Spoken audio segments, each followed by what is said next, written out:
So you've just finished a 40nm RSX replacement on your PS3. The GPU swap went perfectly. The console powers on. Let me show you.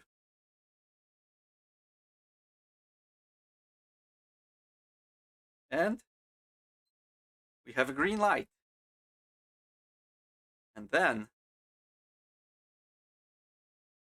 we have a green light of death. This is exactly what happened to me, and the funny thing is the RSX replacement itself was completely fine. The problem was something I completely forgot to check before doing the swap, the firmware version. In this video, I'm going to show you why a PS3 can get GLOD, which is green light of death, after a successful 40nm RSX replacement, and how I recovered the console using a Teensy factory service mode jig and 3.555 blind update and the proper method of exit factory service mode. So if you've just installed a 40nm RSX and you're getting GLOD, don't immediately assume that your GPU replacement failed. You might just have a firmware problem. So when replacing the original RSX with a 40nm RSX, there's a very important thing you need to check before starting the repair. The firmware version installed on the console. Older PS3 firmware versions don't contain a necessary microcode to properly initialize and run a newer 40nm RSX. There is a difference between 65nm and 40nm. Technically, for 65nm, I believe this is 3.15 firmware version, which will have this microcode. For 40nm, the lowest version is 355, so you can solder your RSX perfectly. The board can be completely fine, but the console simply doesn't know how to initialize the new GPU, and the result is green light of death. This is exactly what happened in this case. As you can see, we have green light, but the black screen. This is called green light of death, and I got the GLOD. At first, of course, you start thinking, did I damage the board? Is this RSX bad? I did something wrong with the BGA rework process. But in this case, the answer is much simpler. The firmware was simply too old to properly support this new RSX. Fortunately, this can be recovered. So, first, to use this method, for this recovery method, you will need few things. First is Teensy 20++. This is this development board. This has to be programmed with special file. Of course, you need a cable, and we need FAT32 formatted USB drive. Of course, all of this software, I will leave a link to my Discord channel where you're gonna be able to get all of these files needed for this repair. So this is my Discord channel. There is a thread with all of this tutorial, I would say, just written in points. So this is gonna be, I will leave a link, and also I will leave a link to my Google Drive to this software. First, let's start with programming our Teensy with this special software. Okay, let's move it so you're gonna be able to see it. That's not this easy. Okay, let's go back here and let's connect our Teensy to USB port here. I just prepared extension cord, and I'm gonna show you how to program it. So let's go back to the software. Press button on Teensy to manual enter program mode. Let's go back here. So let's press this button. And now our program lit up here. And oh wait, let's do it one more time. Let's open it. File, open hex file. Our PS grade. And as we are in this download mode, we can program our file, program complete. This is all we need to do with our Teensy board. So now let's plug this in to our console. Of course, as always, right port, far right here. And we need to restart the. To be sure that we have our console off, we can toggle a power button at the back of the console and turn this on. I'm just gonna try to hold it here and to show you how to do it. So now we have to quickly press buttons, first power button and immediately after eject button. Don't press them at the same time, it won't work. We need to press power first and then quickly eject button. And if you were not fast enough, the console will not enter FSM mode. But you will know that the jig worked whenever you're gonna see the console will turn on off. So I'm gonna just press, and you could hear a couple of time beeps, and if everything is okay, the console should turn off. And this is exactly what happened. The console was turned off. We have a red light. So now we can unplug our jig, and we have our console in factory service mode. Now, to be careful, do not use any other firmware above version 355 in this method, because you're going to break the console and you will not recover it from this state. Now we will use our FAT32 formatted USB stick, and we're going to copy our files to the stick.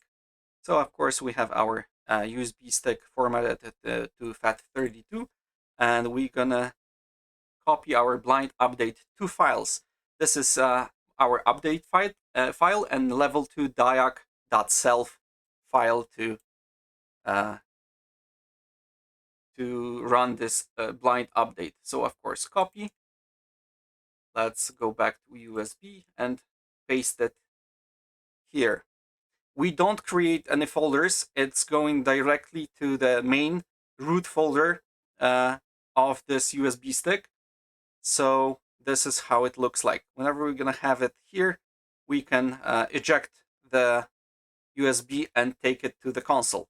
So we have our USB here. So I have an idea. I'm gonna just open it to show you this LED that it's gonna be blinking. We're gonna put this again to that far right port. Oh, one more thing.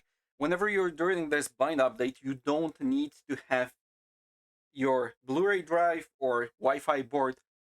Factory service mode doesn't require this thing. Normally, whenever you're doing an update of your console, you need to have this components on your console attached. So now, whenever we have our USB, we're gonna turn on the console, and we should see blinking here, and the console should perform a manufacturing update.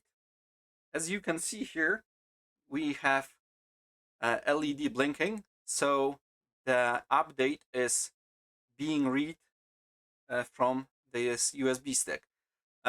This may take up to 5 minutes. During this step, you will see completely nothing on the screen, and this is completely normal. Let me show you. This is my view from my HDMI cable. You completely see nothing on the screen. It's a blank screen, and but we can see activity on our USB stick. So the console is reading the software. So everything's gonna be okay. And as I said, this usually takes up to 5 minutes. The console will shut off after this manufacturing update. And don't panic if the power LED flashes. The console doesn't shut off, because this one should blink at the end. Don't panic. Just after everything is done, just wait at least 30 seconds and force the shutdown. But I believe this console should shut down by itself. So let's wait until the end of the process.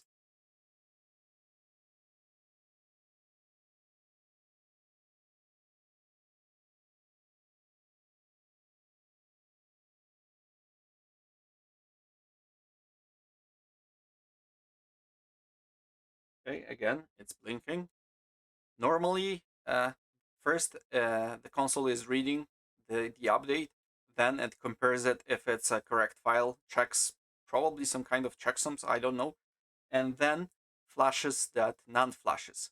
So as I mentioned, we just patiently have to wait until the process is going to be done, and the console will just start blinking uh, this light and turn off completely.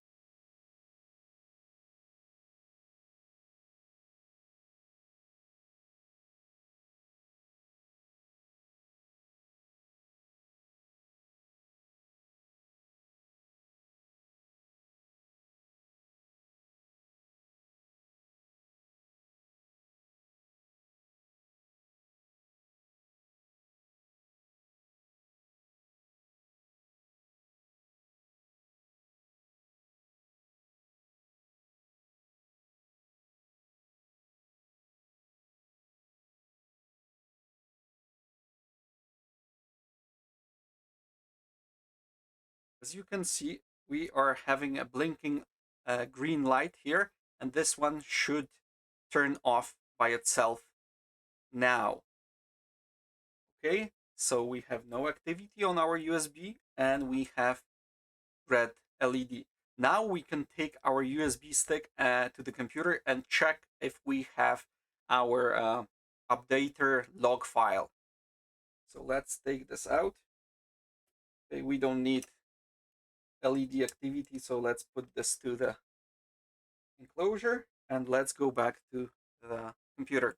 Okay, so this is our USB stick. As you can see, we have a new file created by the console here, and this is our log file from the uh, from the console.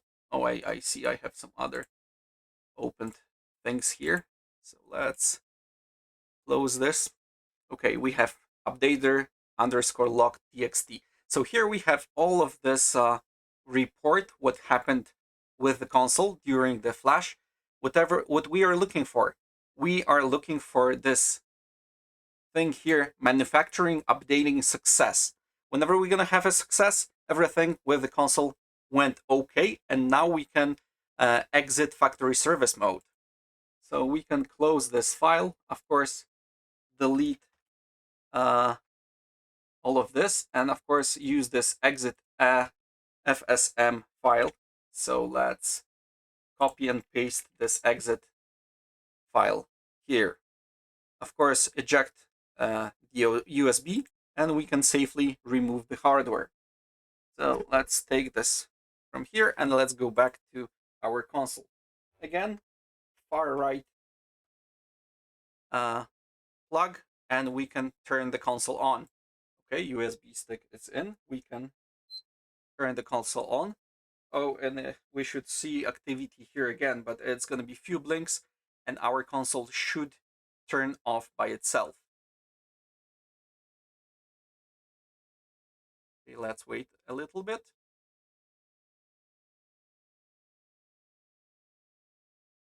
It should, and now it turned red. The console turned off by itself. Okay, let's remove the USB.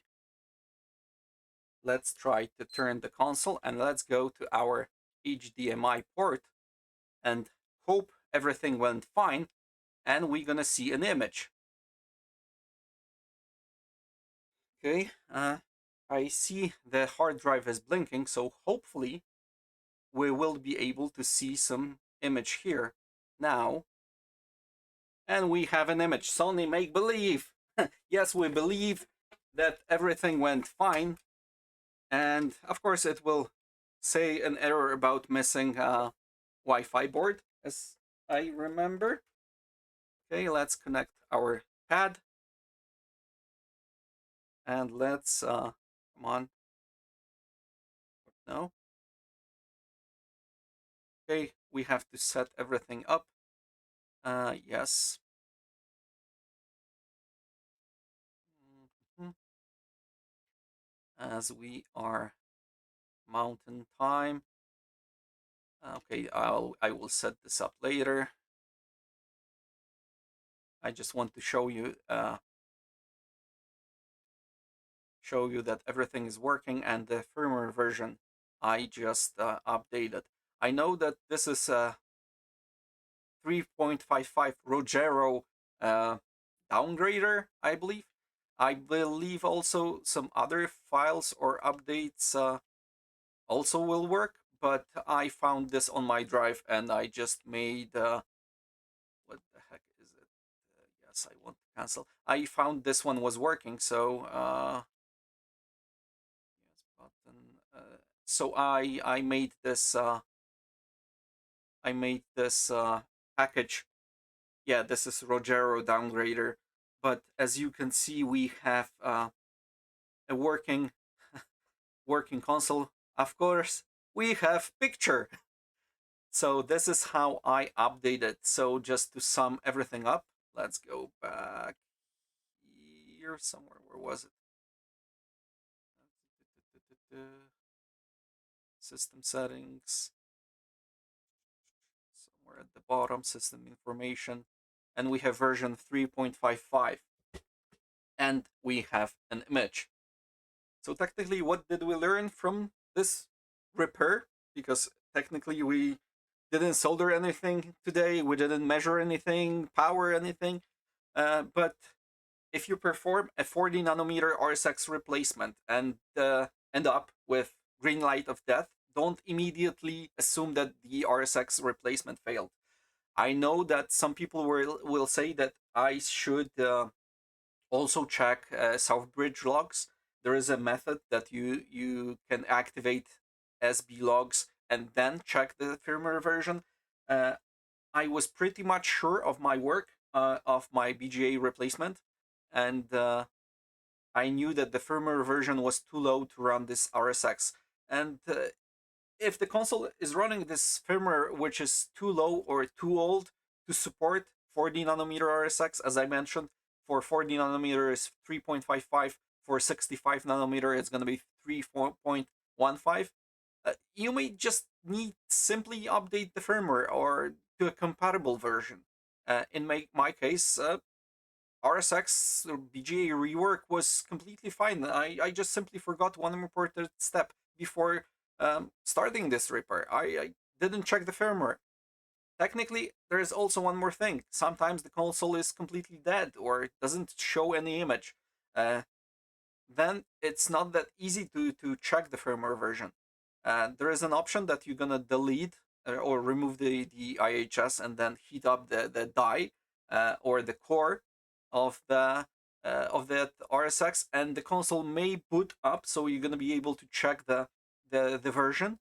But as I said, it's something to consider before ripping that RSX or newly soldered RSX because you're thinking that your work was done improperly. Of course, it can save you a lot of troubleshooting later because it's, as you see, it's like 15 minutes repair.